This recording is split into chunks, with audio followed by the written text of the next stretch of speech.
Why does grief feel endless? As if no one else could possibly understand the weight you carry. This is part 5 of Cure Insomnia, naturally with Zen stories for deep sleep. A 14-part journey towards stress relief, inner peace, and a life transformed. Tonight's teaching, the parable of the mustard seed, reveals a quiet truth.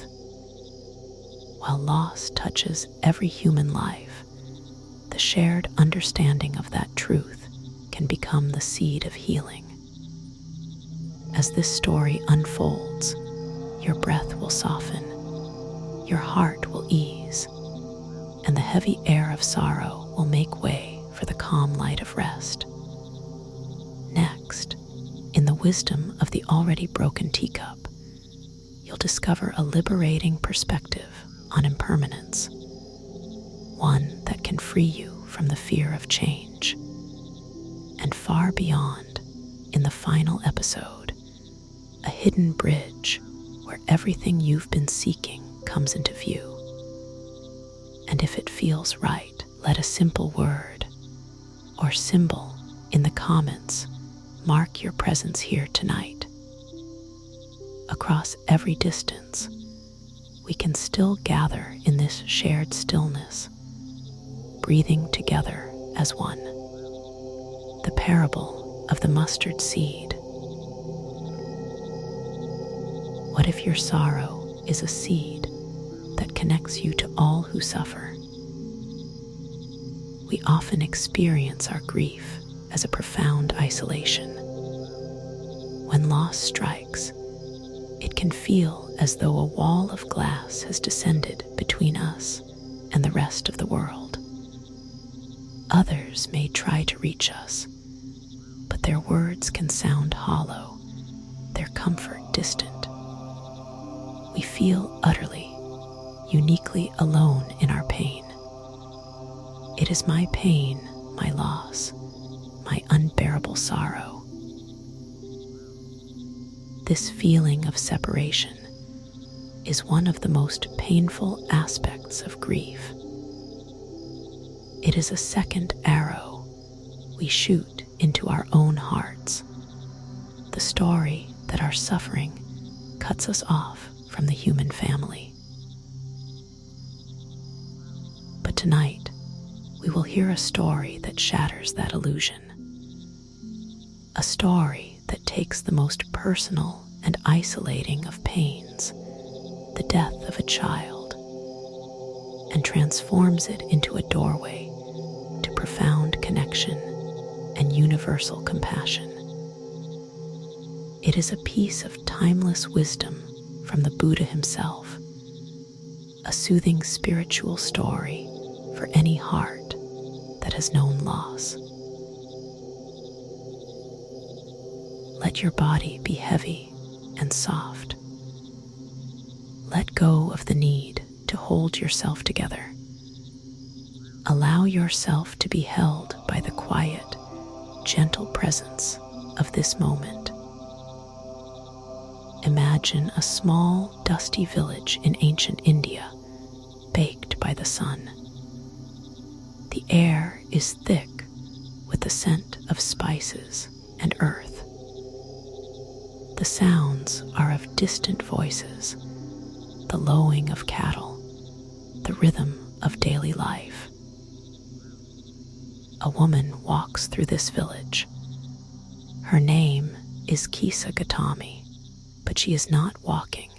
She is stumbling, running, her eyes wild with grief, her hair disheveled. In her arms, she clutches the small, still body of her only child.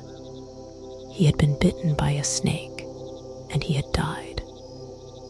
But she cannot accept it. Her mind, shattered by sorrow, refuses to believe it.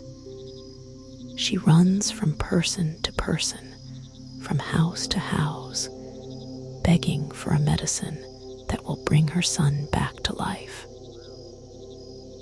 Please, she cries, her voice raw with desperation. Give me medicine for my boy."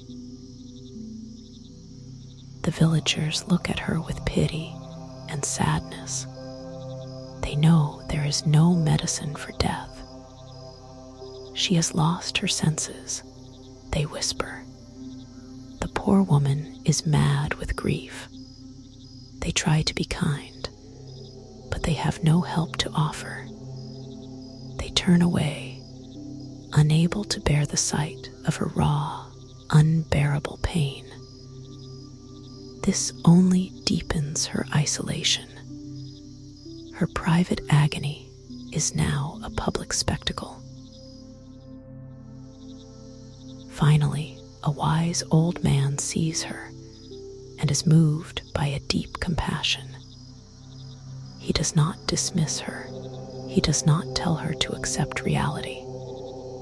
He leans in gently and says, "I cannot give you medicine for your child, but I know a physician who can.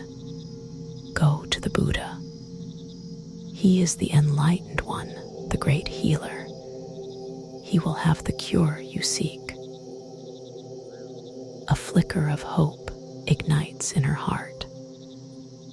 She clutches her child tighter and runs to the place where the Buddha is teaching.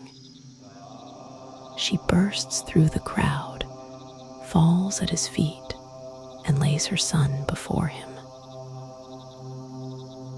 "Lord and Master," she weeps, "give me the medicine that will cure my boy." The Buddha looks at her, and his eyes are not filled with pity, but with a vast, loving, and profound understanding. He sees not a madwoman, but a heart broken open by the universal pain of loss. He does not offer her false comfort or a philosophical lecture. He meets her exactly where she is, in her desperate search for a magical cure. He says to her, "You have done well to come to me. There is indeed a cure. But to make it, I require a special ingredient." "What is it?" she asks, her voice trembling with hope. "I will get it. I will get anything." "I need," the Buddha says calmly, "a single handful of mustard seeds." "A mustard seed," she says, relieved. "That is simple. I can get that from any house in the village." "There is one condition," the Buddha adds, his voice gentle but firm. "The mustard seed must be taken from a house where no one has ever lost a child, a husband, a parent, or a friend. It must come from a home that has never been touched by death." Her hope surges. The task seems possible. Surely, in all the village, there must be one such happy, unblemished home. She thanks the Buddha, bows, and with her child still in her arms, she begins her quest. She goes to the first house, knocks on the door, and says, "The Buddha has sent me. I need a mustard seed to make a medicine for my child. Can you give me one?" "Of course," the woman at the door says kindly, and goes to her pantry. "But wait," Kisa Gotami says, remembering the condition. "Has anyone in this house ever known death? Have you lost a loved one?" The woman's face saddens. "Ah," she says quietly, "the living are few, but the dead are many. Do not remind me of my deepest grief. Last year, I lost my husband." Kisa Gotami's heart sinks a little. She cannot take the seed, She moves to the next house, and the next, and the next. At each door, the story is the same. I can give you 100 mustard seeds, one man says, but my eldest son died a few years ago. Please take all the mustard seed you need. Another woman offers, but do not speak of sorrow. I buried my mother just last moon. She goes from house to house through the entire village. She speaks to the rich and the poor, the old and the young. And everywhere she finds the same truth. Every family has a story of loss. Every heart holds a silent grief. Every home has been visited by death. There is no house untouched by sorrow. As the sun begins to set, casting long shadows across the dusty lanes, a profound shift begins to happen within her. Her frantic, personal, isolating grief begins to soften. She is no longer just Kisa Gotami, the uniquely cursed woman who lost her child. She is Kisa Gotami, a member of a vast community of human beings who have all known the sting of loss. Her sorrow is not a wall that separates her. It is a bridge that connects her. The tears she weeps are not just for her son, but for the husband in the first house, the mother in the second, the child in the third. In sharing sorrow, her heart opens, and a new feeling begins to bloom where the frantic desperation had been. That feeling is compassion. She finally understands the Buddha's lesson. There is no magical cure that can erase death. The cure is not for the child. It is for her own heart. The cure is the realization of this shared, universal truth. She gently carries her son to the charnel ground outside the village, holds him one last time, and lets him go.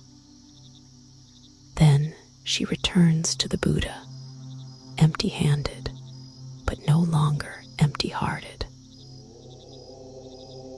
Did you bring the mustard seed? He asks gently. No, Lord, she says, her voice quiet and clear. The people of the village told me the living are few, but the dead are many. I could find no house untouched by loss. And in that moment, she is healed. Not because her son is alive, but because her heart has opened to the vast, interconnected web of human experience. Her personal grief has become universal compassion. This story offers a profound form of emotional healing for anyone navigating loss. It teaches us that the way through grief is not to try and escape it, but to allow it to connect us more deeply to others. When you feel alone in your sadness, remember Kisa Gotami. Remember that every heart you see carries its own story of loss. The person who serves you coffee, the driver in the car next to you, the face on the screen, they have all known the mustard seed. They have all stood where you stand. Your sorrow does not make you an outcast. makes you a member. It is your initiation into the deepest club of humanity. And in that recognition, there is a strange and profound comfort. You are not alone. You have never been alone. Your pain is a sacred thread that weaves you into the vast, beautiful, and heartbreaking tapestry of life. Sorrow is a seed that, when shared, grows into the flower of compassion. Yet what of the fleeting nature of all we hold dear? If loss is universal, how do we love the things and people we know we will lose? In the lesson from the wisdom of the already broken teacup, we'll see how accepting impermanence can paradoxically deepen our love, inviting us to hold lightly what must inevitably pass. Tonight, as you rest, let the story of the mustard seed be a balm for your heart. If there is any grief you are holding, any sense of isolation, imagine all the other hearts in the world who are holding a similar pain right now. Breathe in your own sorrow, and as you breathe out a wish of peace for all of them. Inhale your own pain. Exhale compassion for all beings. Let this gentle rhythm carry you into a sleep that is not an escape, but a deep, healing communion with the shared heart of the world. From the mustard seed's quiet grief, a teacup's fragile truth, whispers of love that endures.